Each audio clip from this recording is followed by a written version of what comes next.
Death of the Stranger. Written by Pat Gill. Narrated by Todd Creel.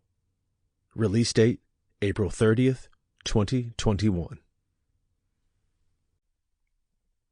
The sun never sets over Antaville.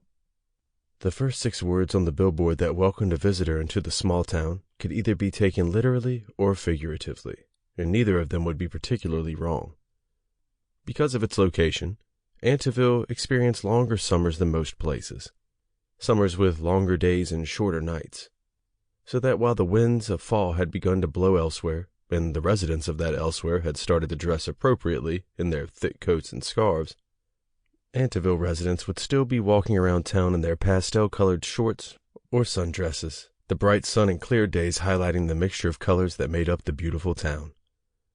The dandelions growing by the sides of the roads, the green lawns in front of every house that was so perfectly manicured it's almost a competition, and the elaborate orange and red that make up the sign of the local cafe made for a vibrant burst of colors.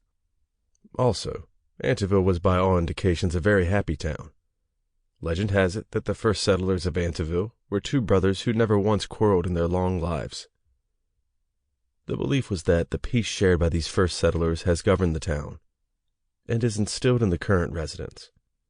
Also, with 97% of its population being white, Antaville was a racially homogeneous town, so that ethnic conflicts were things that they had heard of about other places, and not theirs. But this is not to say that Antaville was a perfect town.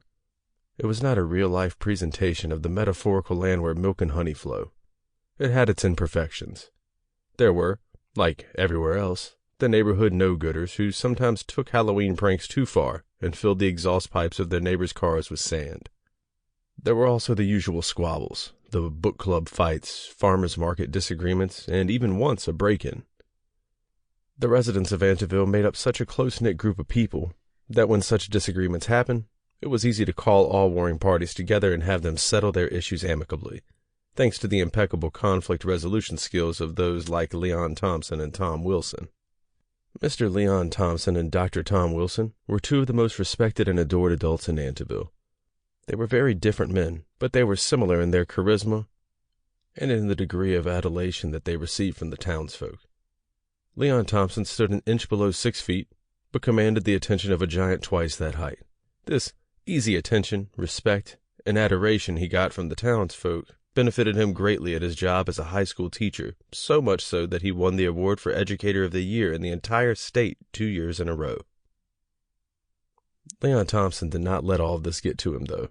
Despite his status... Sample complete. Ready to continue?